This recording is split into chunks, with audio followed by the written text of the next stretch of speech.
nomor 2 yang terdiri dari saya, Rian Prasetyo. Saya Ulfa Kusmawati. Saya Mulibatu Rohma. Kami akan membahas mengenai kasus anak Dirjen Pajak. Selamat menyaksikan. Baik, saya Rian Prasetyo akan menyampaikan mengenai kasus anak Dirjen Pajak. Polres Metro Jakarta Selatan resmi menahan pengemudi Rubicon Mario Dendi Satrio usai ditetapkan menjadi tersangka penganiayaan terhadap David, anak pengurus pusat GP Ansor Jonathan Latu Mahina. Atas perbuatannya, Mario dijerat menggunakan pasal berlapis, yakni pasal 76C Junto pasal 80 Undang-Undang Nomor 35 Tahun 2014 mengenai perlindungan anak. Menggunakan ancaman pidana 5 tahun subsidiar pasal 351 ayat 2 mengenai penganiayaan berat, menggunakan ancaman pidana aporisma 5 tahun. Mario merupakan anak Rafael Alun Trisambodo, pejabat pada lingkungan Direktorat Jenderal Pajak Kementerian Keuangan. Rafael menjabat menjadi Kepala Bagian Umum Kantor Wilayah DJP Jakarta Selatan 2. Kekayaan Rafael mencapai 56 miliar, jauh lebih besar dibanding Direktur Jenderal Pajak Suryo Utomo yang hanya 14 miliar. Sementara itu, Rubicon yang dikendari anaknya waktu penganiayaan tidak masuk daftar harta yang dilaporkan pada LHKPN.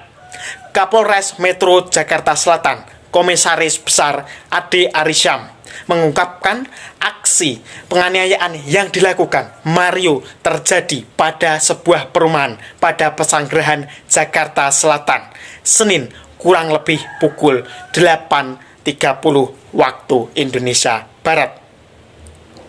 Ia mengungkapkan aksi penganiayaan bermula waktu wanita berinisial A yang adalah mantan pacar David mengadu pada Mario. Menurutnya, aduan itu disampaikan pada Mario beberapa hari sebelum insiden penganiayaan. Saudara A menyatakan ke tersangka Mario bahwa sudah dilakukan perbuatan yang buruk pada saksi A, istilah AD pada konferensi persnya.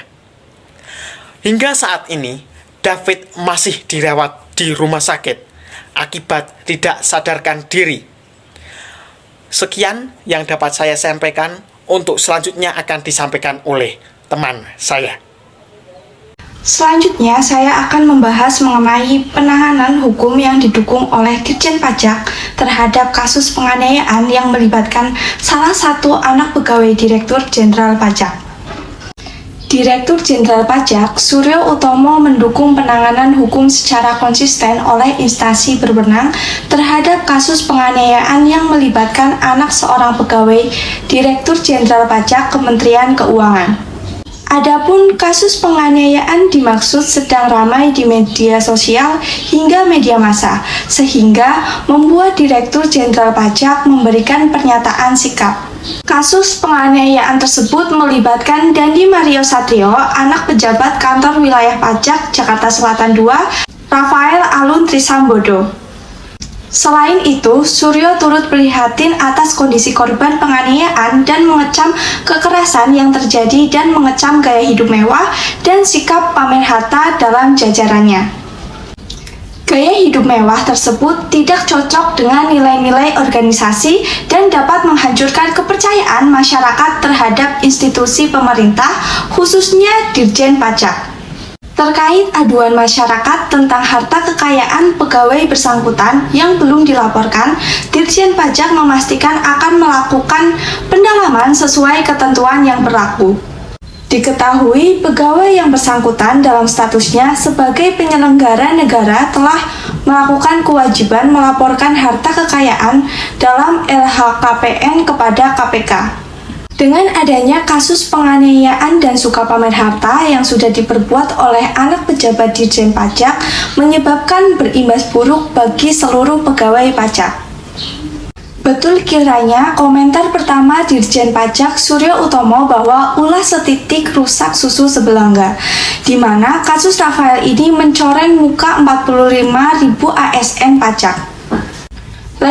ASN yang justru melayani hari-hari dengan wajib pajak ini membuktikan bahwa reformasi perpajakan juga belum sepenuhnya menyentuh level bawah. Masih pada perbaikan sistem perpajakan tetapi belum menyentuh level personal di arus bawah.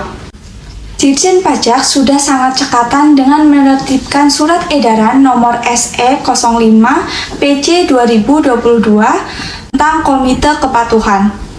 Tugas komite ini berfungsi untuk merencanakan, memantau, dan mengevaluasi pelaksanaan peningkatan kepatuhan wajib pajak pada tingkat kantor pelayanan pajak. Dari hal tersebut, alangkah baiknya komite ini memiliki landasan filosofis kerja sebagai teman wajib pajak daripada polisi wajib pajak. Lebih dari itu, hal yang kurang dari komite ini adalah seharusnya berani memeriksa petugas pajak yang tindak tanduknya merugikan pajak secara kelembagaan. Selanjutnya, saya akan memaparkan terkait persoalan masyarakat yang enggan melapor surat pemberitahuan tahunan atau biasa disebut dengan SPT karena viralnya kasus Mario Dandi. Pasca viralnya kasus penganiayaan dan aksi pamer kemewahan yang dilakukan oleh anak pejabat pajak Rafael Aluntri Sambodo membuat masyarakat enggan melapor surat pemberitahuan tahunan atau biasa disebut SPT. Menanggapi hal ini, Menteri Keuangan Sri Mulyani Indrawati memahami sikap kekecewaan masyarakat atas kejadian tersebut. Pasalnya, dari kasus itu banyak masyarakat yang mempertanyakan sumber harta kekayaan dari pejabat DJP Pajak Rafael Aluntri Sambodo. Berbagai spekulasi pun muncul menyebutkan bahwa sumber kekayaannya tidaklah wajar. Lebih lanjut, Sri Mulyani menegaskan bahwa Kementerian Keuangan sebagai bendahara negara akan terus berkomitmen mengelola APBN dengan baik. Menteri berharap dengan adanya peristiwa ini, masyarakat tetap bisa membayar pajak dan juga melaporkan SPT tahunan sebagaimana mestinya yang tertuang dalam undang-undang. Pejabat Rafael Aluntri Sambodo menulis surat pengunduran diri dari jabatannya sebagai Kepala Bagian Umum Kanwil DJP Jakarta Selatan dan statusnya sebagai aparatur sipil negara Direktorat Jenderal Pajak terhitung sejak hari Jumat tanggal 24 Februari 2023. Pusat Pelaporan Analisis dan Transaksi Keuangan atau PPATK menyebut sudah menyampaikan laporan transaksi mencurigakan dari mantan pejabat Ditjen Pajak Kemenkeu Rafael Aluntri Sambodo, ayah dari Mario Dandi Satrio kepada penegak hukum. Ketua Kelompok Humas PPATK mengatakan bahwa pihaknya sudah menyampaikan laporan tersebut, berarti sudah terdapat indikasi tindak pidana pencucian uang. Sebelumnya, Kepala PPATK menyebut pihaknya sudah menyerahkan hasil analisis transaksi mencurigakan mantan pejabat Ditjen Pajak Kemenkeu Rafael Aluntri Sambodo ke penegak hukum. Hasil analisis sudah dikirim jauh sebelum Mario Dandi Satrio, anak Rafael yang terlibat kasus penganiayaan. Hasil analisis tersebut telah disampaikan kepada Komisi Pemberantasan Korupsi atau KPK, Kejaksaan Agung atau Kejagung, dan Inspektorat Jenderal Kemenkeu. Baik, saya akan memaparkan penyelesaian kasus penganiayaan yang dilakukan oleh Mario Dandi kepada David, yaitu yang pertama, melakukan restoratif justice. Dikarenakan restoratif justice merupakan suatu pendekatan yang lebih menitik beratkan pada kondisi terciptanya keadilan dan keseimbangan antara pelaku tindak pidana dengan korban.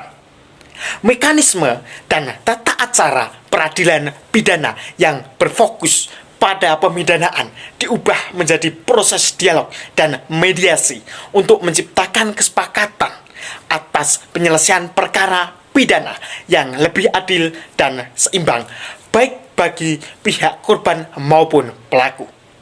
Restoratif justice memiliki makna keadilan yang merestorasi, Di dalam peradilan pidana saat ini dikenal adanya restitusi atau ganti rugi terhadap korban.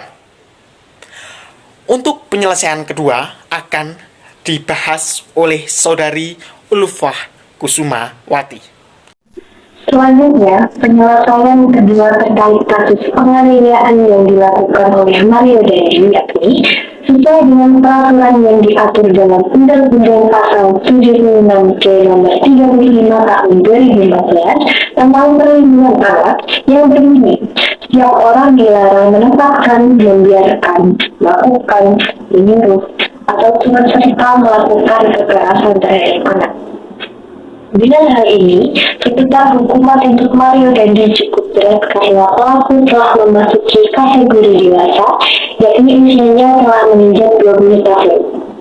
Sedangkan David selaku korban masih berusia 17 tahun, yang berarti masih kategori anak. Oleh sebab itu, tidak akan ada penyelesaian di luar pengadilan atau biasa disebut dengan diversi. Proses hukum akan terus berjalan meskipun keluarga korban telah memaafkan pelaku karena tindakan yang dilakukan oleh Mario Dandi telah masuk kategori tindak pidana terhadap anak. Dalam hal ini, dia dapat mendapat hukuman maksimal 15 tahun penjara. Dan hingga saat ini, Mario Dandi masih ditahan di ruang tahanan Polda Metro Jaya dan kasusnya masih ditangani oleh pihak kepolisian. Penyimpulan dari kasus anak Ditjen Pajak ialah Polres Metro Jakarta Selatan resmi menahan Mario Dandi Satrio usai ditetapkan sebagai tersangka penganiayaan terhadap David, anak pengurus pusat GP Ansor, Jonathan Latumahina. Direktur Jenderal Pajak Suryo Utomo mendukung penanganan hukum secara konsisten oleh instansi berwenang terhadap kasus penganiayaan yang melibatkan anak salah seorang pegawai Direktorat Jenderal Pajak Kementerian Keuangan. Pasca viralnya kasus penganiayaan dan aksi pamer kemewahan yang dilakukan anak pejabat pajak yaitu Rafael Aluntri Sambodo membuat masyarakat enggan lapor surat pemberitahuan tahunan. Peristiwa penganiayaan yang dilakukan oleh Mario menyebabkan berimbas buruk bagi seluruh pegawai pajak. Selain itu juga ayahnya dicopot dari jabatannya lalu berdampak pada persepsi masyarakat yang enggan membayar pajak dan enggan lapor terhadap badan pajak. Sekian video dari kelompok kami, kurang lebihnya mohon dimaafkan. Wassalamualaikum warahmatullahi wabarakatuh.